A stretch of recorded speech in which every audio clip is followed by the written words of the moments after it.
Estamos entrando em um mundo cercado de mistérios, onde não há nada, pelo menos à primeira vista.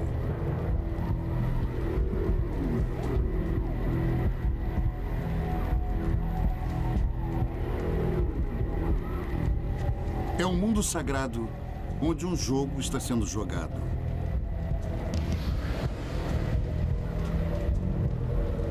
O ano é 750 depois de Cristo.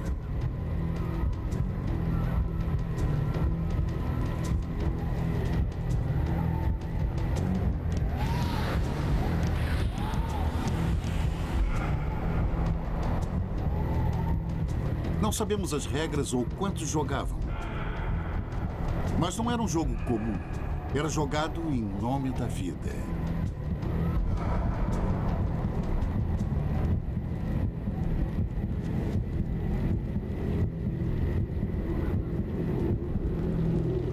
Há mais de 1000 anos, os homens que jogavam e a multidão que assistia teriam desaparecido, deixando a arena e suas magníficas cidades vazias.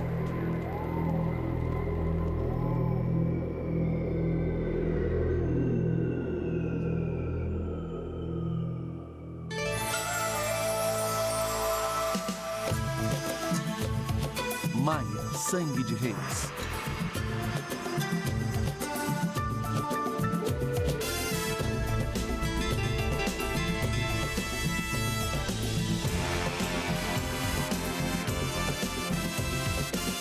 Civilizações perdidas.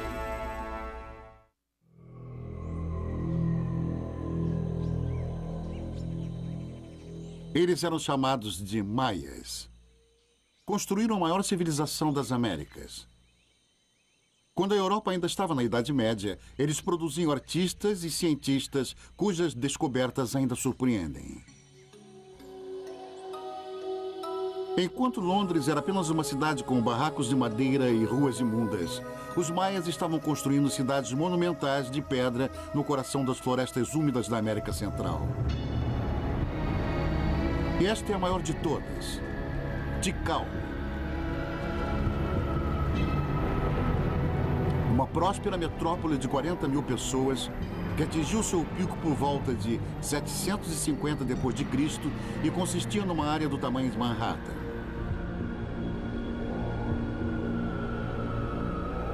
Em menos de um século, ficou vazia. É um mistério que intriga a todos nós. Pois vivemos em civilizações e percebemos a fragilidade disso quando vemos alguma coisa como as ruínas dos maias. Quando você vê o quanto uma civilização pôde se desenvolver e como ela se desintegrou tão dramaticamente, isso nos intriga.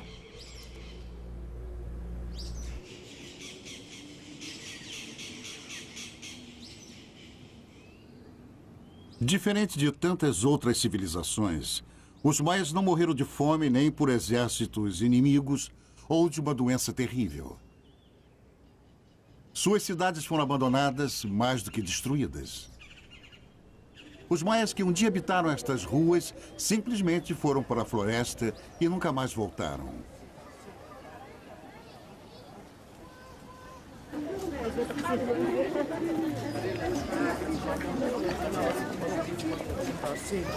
Hoje, descendentes de maias ainda vivem na terra de seus ancestrais. Embora o império não mais exista. Mas por quê? Por que os antigos deixaram suas magníficas cidades? Essa é uma pergunta que tem perseguido arqueólogos e historiadores por eras. Somente explorando as crenças mais profundas de um povo que morreu há milhares de anos é que podemos entender quem eles eram e por que deixaram para trás tudo que construíram.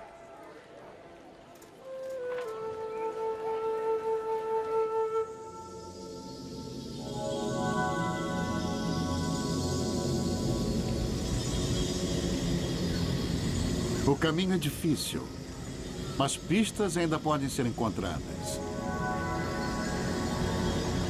Pistas ocultas em enormes pirâmides de pedra. Pistas escritas em hieróglifos cujos segredos quase se perderam para sempre. Pistas contidas nas antigas histórias de poderosos reis e deuses perigosos, num mundo marcado por rituais e sustentado com sacrifícios de sangue. Histórias ainda passadas de pai para filho, descendentes de um império que sumiu há muito tempo.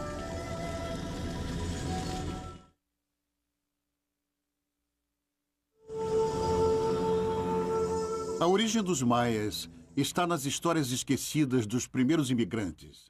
Um povo asiático que atravessou o mar de Bering pela Sibéria durante a última era glacial e se estabeleceu nas Américas há mais de 15 mil anos. Milhares de anos passariam até que os maias primitivos se estabelecessem nas selvas abafadas da América Central. Depois de um período de 250 a 900 depois de Cristo, a sofisticada civilização que chamamos de maias se desenvolveria. Centenas de cidades foram construídas. O vasto território que hoje compreende o sul do México, Belize, Guatemala e Honduras se tornou o Império dos Maias. Eles evoluíram por mais de 6 séculos e depois acabaram. Todo o Império. Os maias simplesmente desapareceram.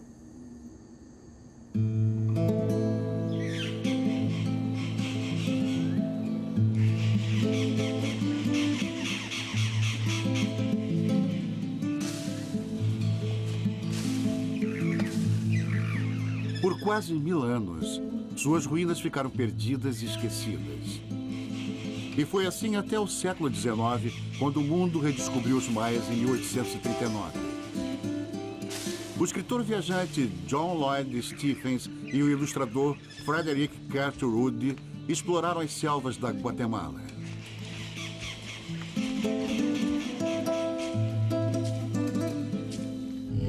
O trabalho deles captou o mistério e o fascínio do mundo maia, enquanto forneciam as primeiras provas verdadeiras da origem dessa civilização perdida.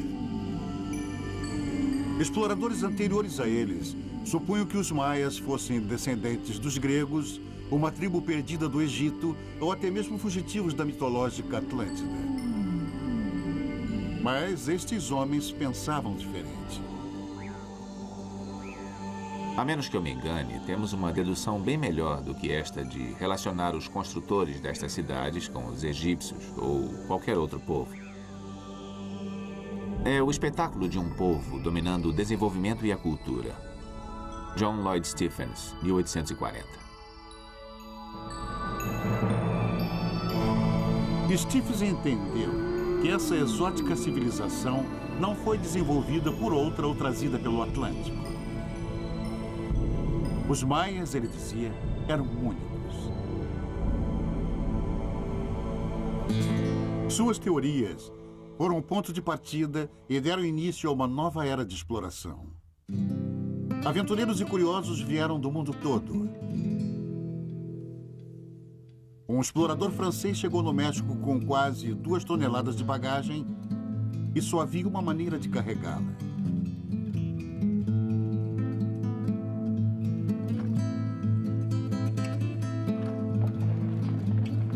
Nem a densa e perigosa floresta os intimidou.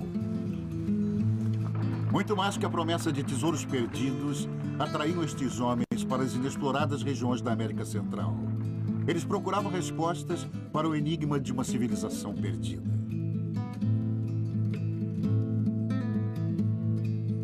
Acharam tesouros em abundância. Porém, o conhecimento sobre os antigos maias continuou indefinível. Arqueólogos investigaram a floresta durante décadas, descobrindo enormes monumentos de magnífica exuberância. O mais intrigante de todos, centenas de pirâmides e, como montanhas sagradas, subiam do solo da selva.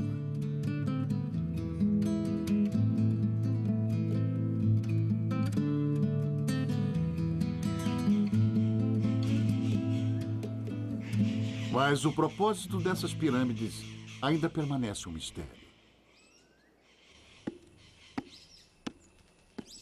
Então, em 1957, tudo mudaria. O lugar era a cidade maia de Palenque. O grande arqueólogo mexicano Alberto Ruiz passou 4 anos escavando a mais impressionante pirâmide do local, o Templo das Inscrições. Agora ele está na entrada da descoberta.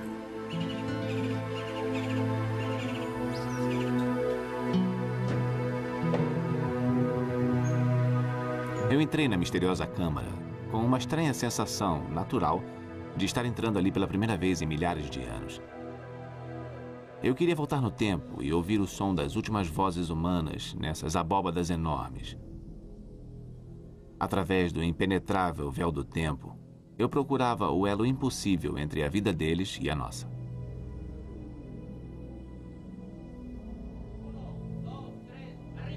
No centro da câmara de sepultamento, havia um enorme túmulo de pedra. Seus homens tiveram muito trabalho para levantar seu imenso templo. 1, 2, 3, arriba! Alto, alto!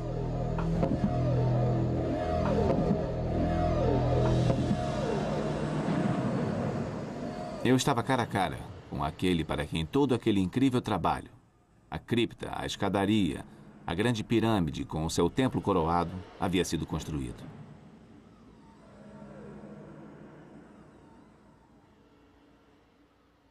Esse raro filme mostra Ruiz momentos depois de sua dramática descoberta.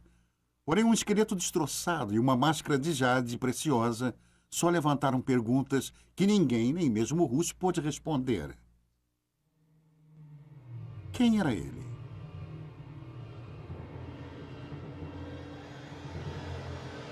O que aconteceu em sua vida para que sua morte merecesse tamanha cerimônia?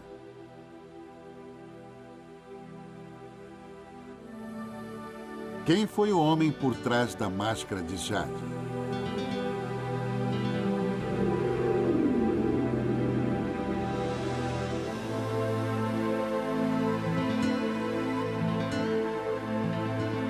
Os maias deixaram pistas, mas elas são misteriosas, enigmáticas e confusas.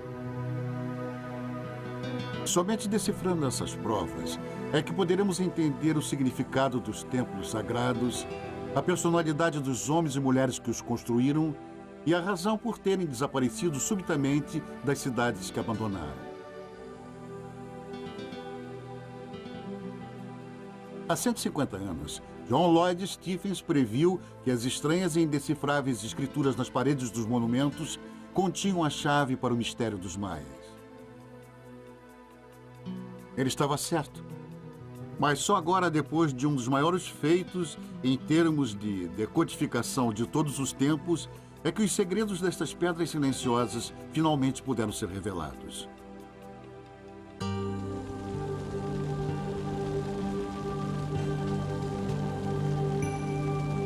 O mundo sagrado dos maias jamais poderia ter sido um mistério. Eles deixaram, além de tudo, uma abundância de registros. Um sistema de escrita independente. Incrivelmente, um dos 5 únicos produzidos na história do mundo.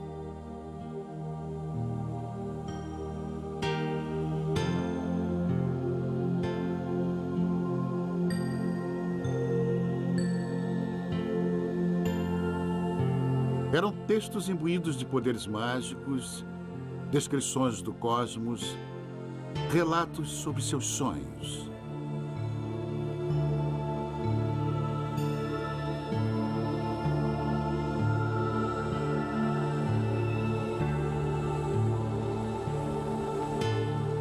Os lindos e frágeis documentos foram com certeza uma memorável descoberta. Uma linguagem escrita única e totalmente original, tão magnífica quanto os hieróglifos do Antigo Egito. Eles deram origem à primeira linguagem escrita do Novo Mundo.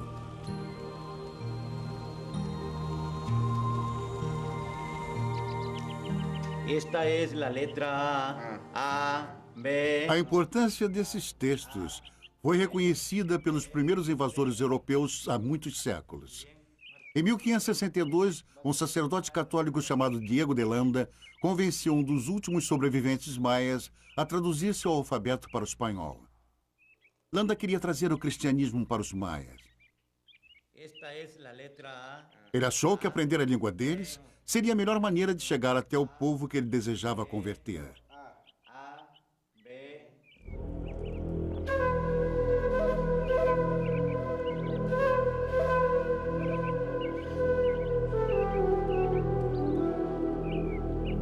Landa dedicou sua vida a entender e salvar as almas dos maias. Mas ainda assim sua memória não foi respeitada. Na verdade, ela é insultada. Landa era louco, eu acho. Talvez até tenha sido morto quando descobriu que as pessoas que ele acreditava ter convertido ao cristianismo e as viu continuar praticando os seus rituais pagãos, ele enlouqueceu, ficou completamente louco. Ele começou a tentar destruir qualquer vestígio da antiga religião, qualquer um.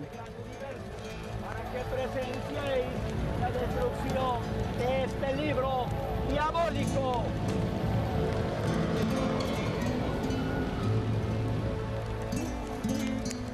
Em uma única noite, este homem de Deus queimou centenas de livros valiosos.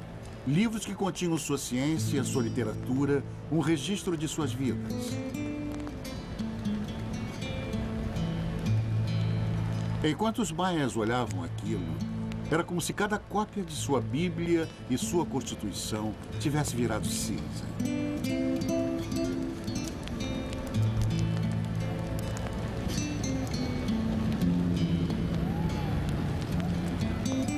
Durante a conquista espanhola, milhares de outros textos foram queimados.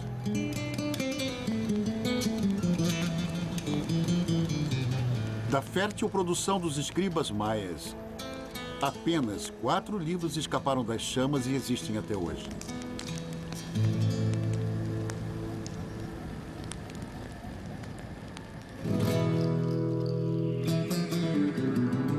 Mas restaram os 4. E a partir dessas provas escassas, surgiram percepções notáveis sobre a antiga cultura maia. A princípio, somente sua matemática sofisticada foi decifrada. A matemática maia estava estritamente ligada a um complexo sistema astronômico. Suas observações detalhadas do céu noturno eram registradas com espantosa precisão.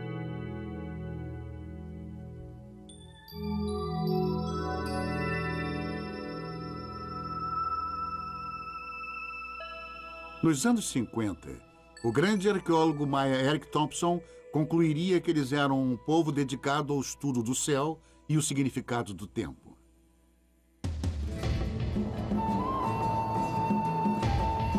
Milhares de anos antes do primeiro computador, eles registravam eventos celestiais de 500 milhão de anos antes.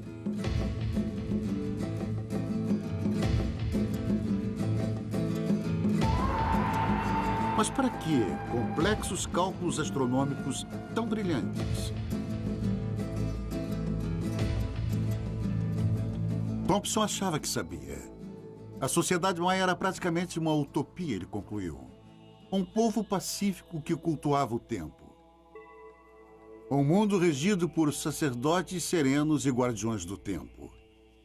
Um lugar com observadores sagrados destinados ao rastreamento dos astros. Nos maias, Thompson viu um mundo idealizado de crenças e grande conhecimento. Sua visão era tão apelativa quanto imperfeita. Claro, as provas estavam por toda parte. Os maias construíram pirâmides que eram calendários gigantes de pedra e relógios solares. El Castilho, a grande pirâmide de Chichén Itzá, tem 365 degraus e plataformas para marcar os dias do ano. Seu alinhamento e forma eram tão precisos que uma vez a cada ano eles lançavam uma sombra que indicava o equinócio da primavera.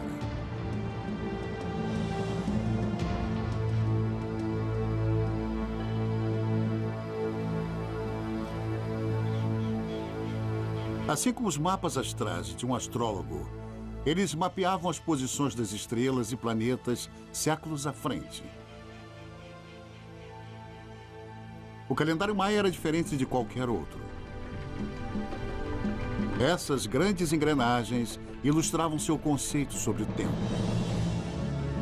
Os hieróglifos na roda maior marcam os 365 dias do ano solar. As das duas engrenagens menores representam os 260 dias do calendário sagrado dos sacerdotes. Quando juntas, essa máquina do tempo maia indica o significado astrológico de cada dia.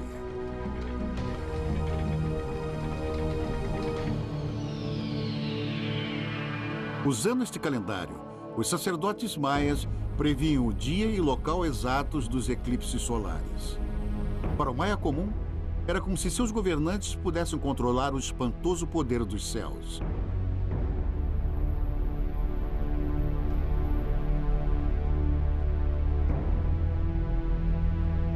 A precisão da astronomia maia ainda assusta.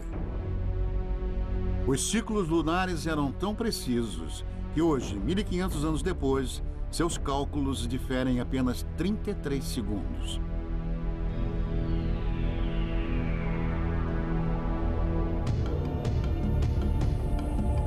Até mesmo o momento da criação dos maias, há cerca de 5.000 anos, está marcado no calendário sagrado.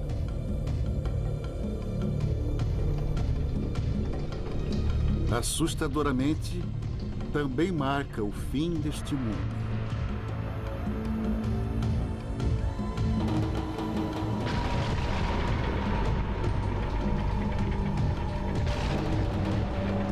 De acordo com o calendário maia, este ciclo da criação deixaria de existir precisamente em 4 Ahu 3 Quenquem.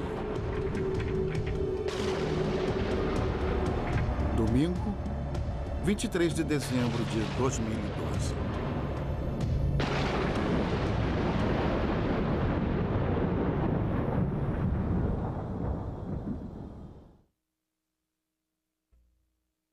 Senhor, Senhor.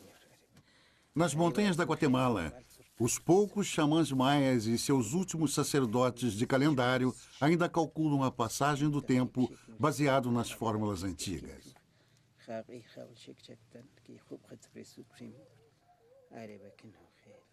Não faltou um dia sequer em 25 séculos.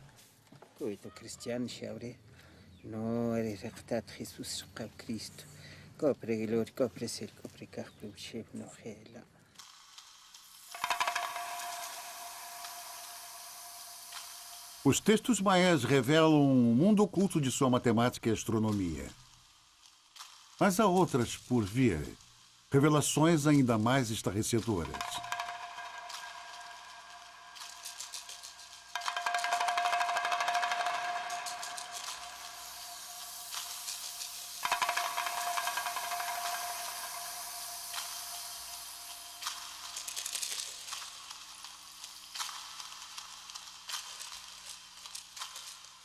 Justin Kerr é um fotógrafo que descobriu uma forma de tirar fotos dos vasos maias enquanto eles giram na frente da câmera, mostrando a imagem do vaso de forma ininterrupta.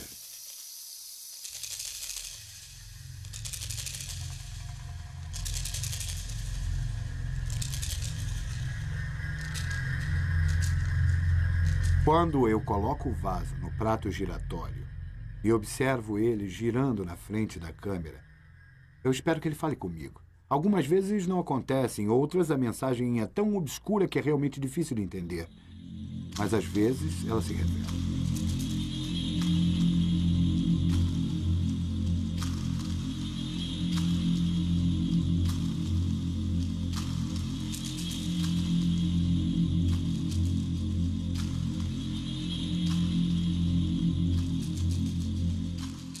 E essas revelações criaram novas concepções sobre os antigos maias. As fotos de Kerr nos mostram um povo atormentado por temíveis e sangrentos deuses. Outro mundo, o inferno que os maias chamavam de Xibalba. Alguns deles eram muito assustadores. O deus da decapitação, por exemplo, é um esqueleto. Com frequência, está segurando uma cabeça decapitada, segura pelos cabelos ou em suas mãos. Normalmente, ele é retratado como tendo enormes volutas de mau cheiro saindo dele.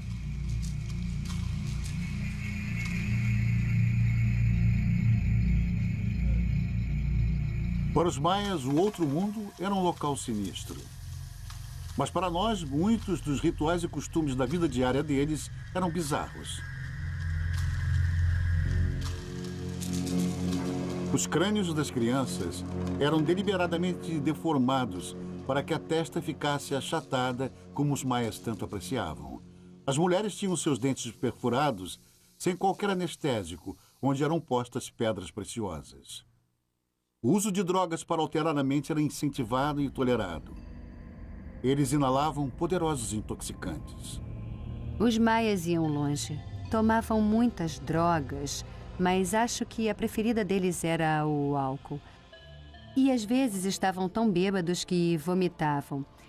Eles usavam como uma lavagem intestinal, que pode ser muito intensa, até com um efeito mais intoxicante, o balti, ou um tipo de líquido fermentado. Isso era usado como lavagem intestinal e eles ficavam muito bêbados.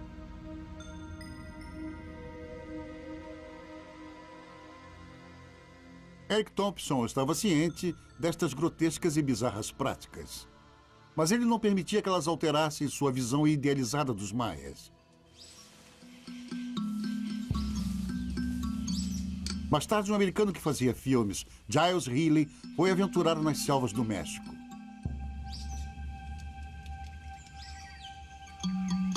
Em 1946, Healy foi levado a uma ruína secreta por um índio lacandon chamado Chambur. Lá ele fez uma descoberta que revelaria uma verdade primitiva e alteraria para sempre a visão utópica do mundo dos maias antigos.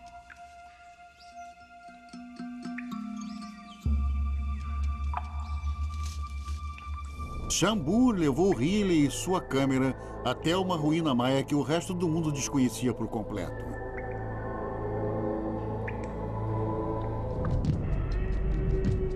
Era uma pintura dos maias que até aquele momento parecia inimaginável. Eu acho que de fato não existe uma pintura de guerra e morte mais convincente no mundo do que a desta batalha. Está cheia de sons de trompetes e gritos, e com homens pintados e sendo lançados. Alguns deles até já estão mortos, as cabeças decapitadas. Aqui tem pedaços de carne e o ponto-chave é bem ali no canto da pintura, onde esse homem retira as unhas de seu escravo e a face dele está desfalecendo. Sua boca parece que murmura alguma coisa, talvez seja seu sangue saindo por onde arrancaram um ou dois dentes. E o resto desses escravos que parecem agachados e estão olhando para os seus dedos. Há muito sangue jorrando deles.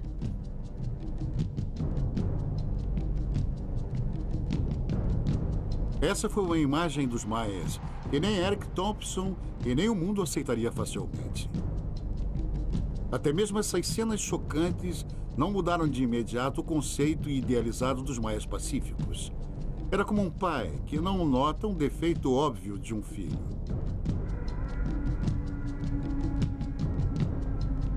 Quando Giles Healy entrou nesse lugar, eu não tenho certeza se ele sabia o que pensar disso. Mas quando Thompson entrou aqui, ele não viu uma guerra. Ele viu um pequeno ataque. Na verdade, até se admirou com o que estava acontecendo. Os maias não estariam arrancando as unhas. Ele imaginou que talvez houvesse algum pote de tinta vermelha por aqui em que as pessoas estavam mergulhando as mãos. Ele não ficou muito impressionado com isso. Levaria anos até que Thompson admitisse seu erro. Mas em um continente distante, outra descoberta trouxe novas pistas. Por puro acidente, num cenário pouco provável, um novo capítulo da história dos maias iniciaria.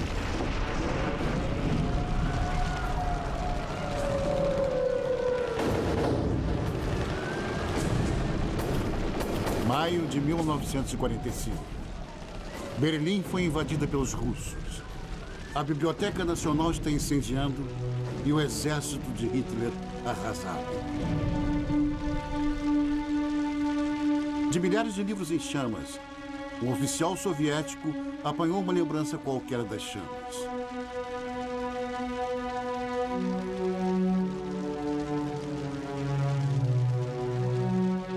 Seu nome é Uri Konorosov. O livro, Reproduções dos Códigos dos Maias Sobreviventes.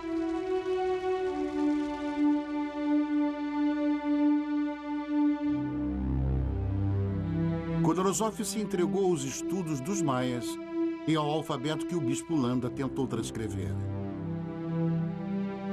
Sua grande descoberta foi perceber que os hieróglifos maias eram muito mais do que um simples sistema de sinais numéricos. Seu trabalho foi engrandecido pela também russa Tatiana Poskoryokov, uma ótima ilustradora e arqueóloga. Sua visão aguçada detectou padrões nas datas esculpidas nas pedras. Onde outros só viram números e sinais, Tatiana viu a história inteira de vidas humanas. Nascimento, morte. Baseados em suas descobertas, os decodificadores começaram a trabalhar. Começaram a ler os entalhes nas paredes do templo como lápides num cemitério. Muito mais do que meros calendários, as imagens celebravam os reinados e reis e rainhas.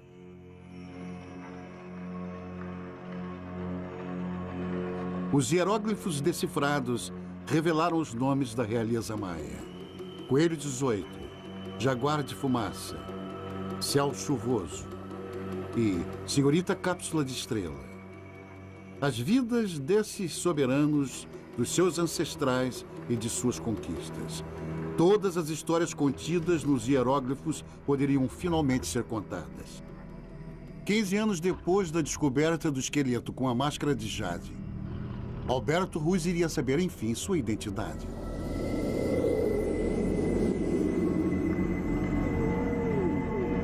Ele foi Lorde Pakal, rei da cidade-estado de Palenque. O 10º de uma sucessão de governantes que se estendia 3 séculos. Ele governou por quase 70 anos. Lorde Pakal foi um dos reis mais poderosos da história das Américas.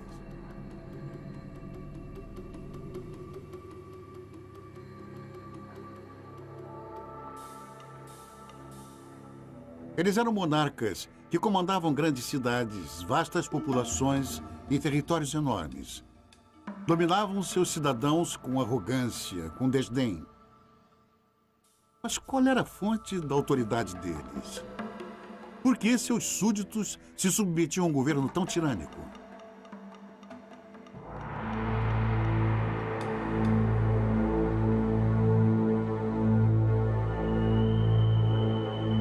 Nós continuamos a procurar a fonte básica do poder dos reis, pesquisando o poder militar, político e econômico em grande escala.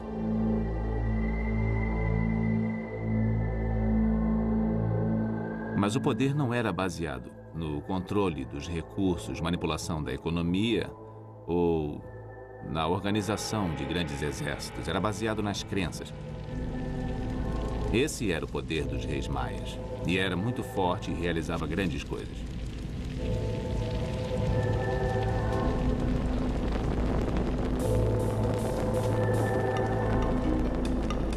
O poder dos reis maias. Para entendê-lo, precisamos seguir uma trilha de sangue. Uma faca feita da espinha de uma arraia. Uma corda de espinhos.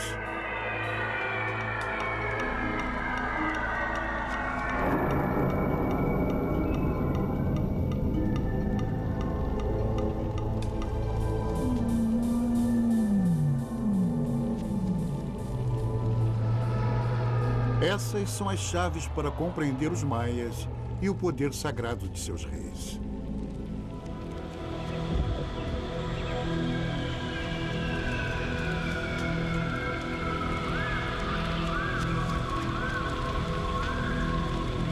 Cada passagem de cada templo maia é um portal para o outro mundo.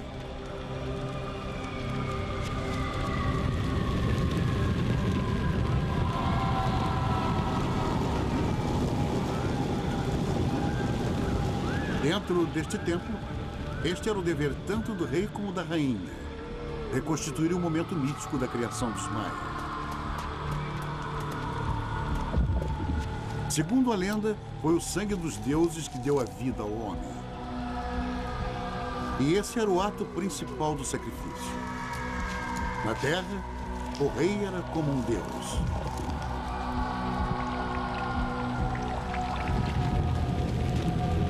O sangue era o preço do poder.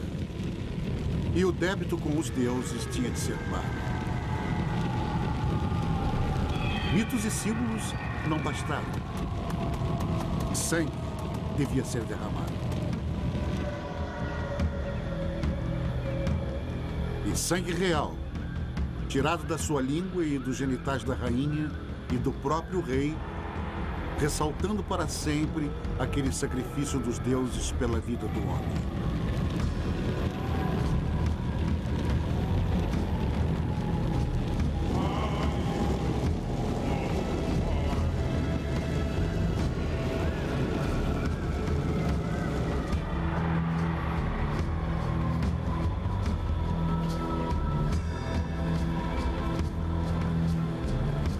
Enquanto seus súditos assistem o sangramento dos reis sobe até os deuses. Em retorno a esse sacrifício de sangue real, o povo acredita que os deuses farão o sol nascer, a chuva cair e o milho crescer.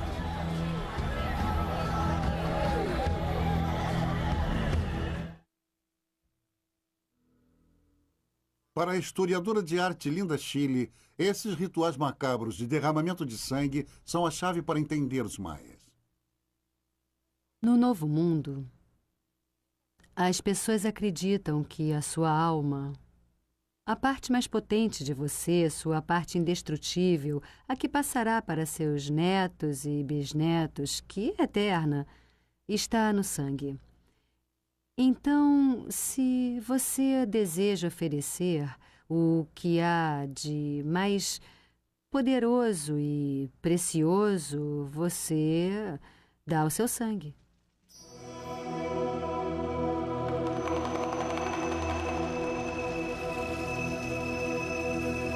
Quando o rei dá seu sangue, está antes de tudo dando a substância mais poderosa da terra por causa do seu sangue, de seus ancestrais, de onde ele viera, pelo tempo que ele viajara para um outro mundo e voltara, seu sangue era mais precioso do que o de uma pessoa comum.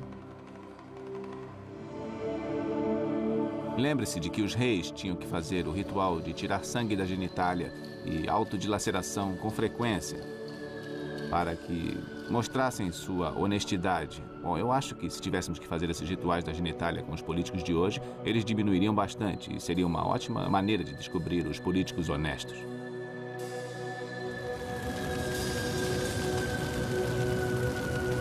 Na verdade, todos os maias faziam ofertas de seu sangue.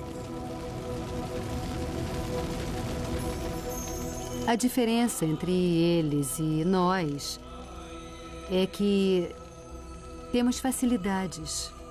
Podemos pagar um dízimo, podemos tirar dinheiro do seu bolso.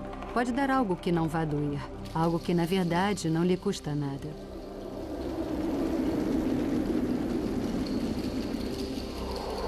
Os maias não deixam você substituir o sacrifício. Você tem que dar o sangue.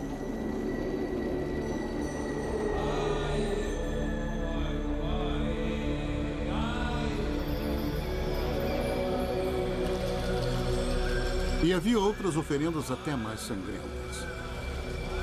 Crânios celebravam prisioneiros de guerra sacrificados para garantir a continuidade do mundo maia.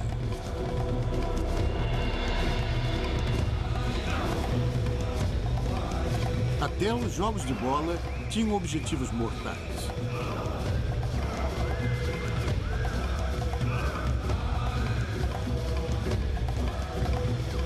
A disputa, na verdade, não era bem um jogo.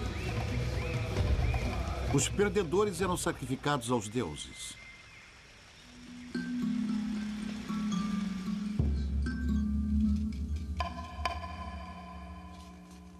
Os maias se divertiam com esses horrores, chegando a registrar a brutalidade para a posteridade.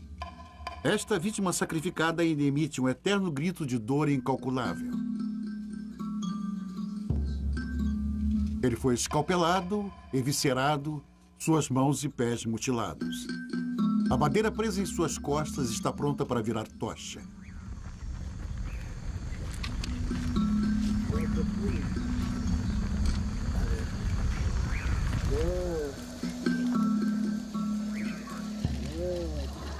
Hoje, xamãs maias ainda praticam sacrifícios de sangue.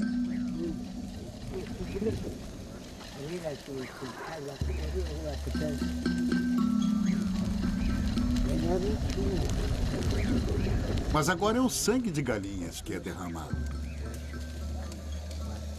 A antiga crença está intacta, porém apenas como pálidos reflexos dos rituais e cerimônias dos antigos maias. Sangue sacramentado ainda incita a imaginação maia, mas seus conceitos de crença mudaram.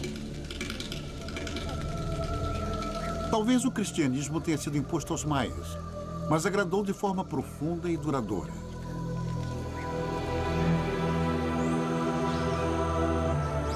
O conceito cristão do rei divino que derramou seu sangue pela humanidade fazia total sentido para eles.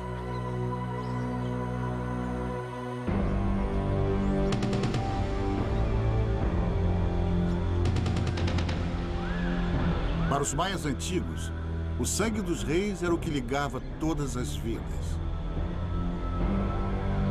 O sacrifício do rei assegurava o equilíbrio do mundo maia, garantindo a aprovação dos deuses e a crença do povo. Ele era o centro do universo maia. Tire o rei e todo o sistema maia entraria em colapso.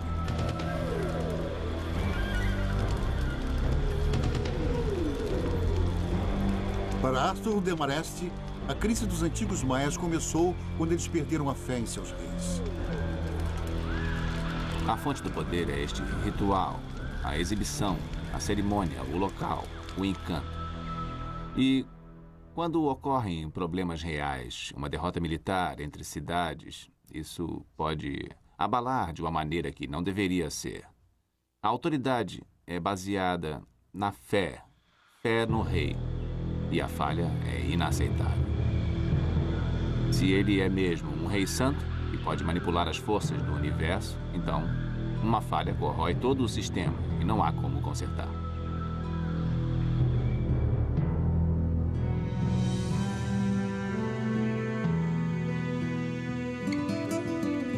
Os problemas que os reis maias enfrentaram quando sua autoridade se esgotou foram muitos, mas a solução era única. Mais ritual, mais sangue, mais sacrifício, porém não funcionou. Você podia sangrar sua genitália e construir templos o mais alto que quisesse. Não ia tornar o solo mais abundante nem conter a erosão. Não impediria que os inimigos invadissem seus territórios, pois eles tinham melhores armas e táticas.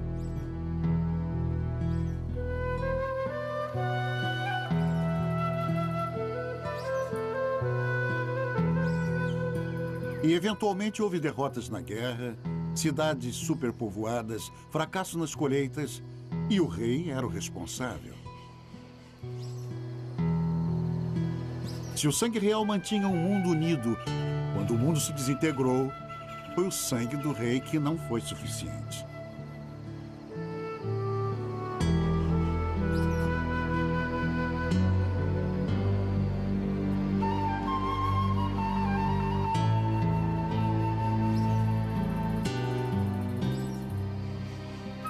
Quando você começa a entender como os maias pensavam e como sua civilização foi construída, é incrível como conseguiram se manter por tanto tempo. O mistério não deveria ser o mistério do colapso dos maias, e sim o mistério de como eles, por 2000 anos, mantiveram sua incrível civilização.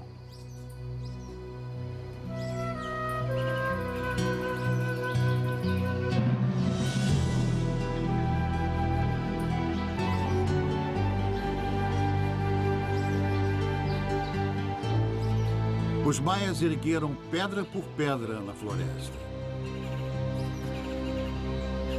autofabricados e autodominados. Únicos e totalmente originais em todo o mundo.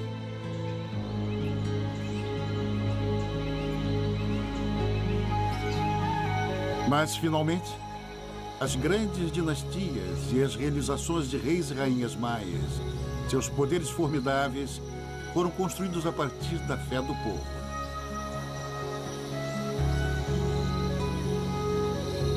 E quando a plantação não foi suficiente e inimigos prevaleceram, as pessoas deixaram de acreditar.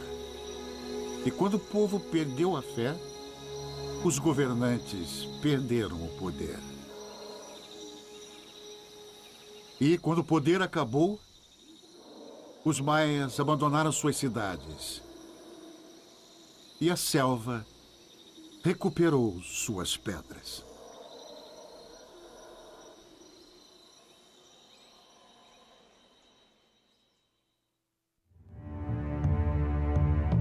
Versão brasileira Audio News.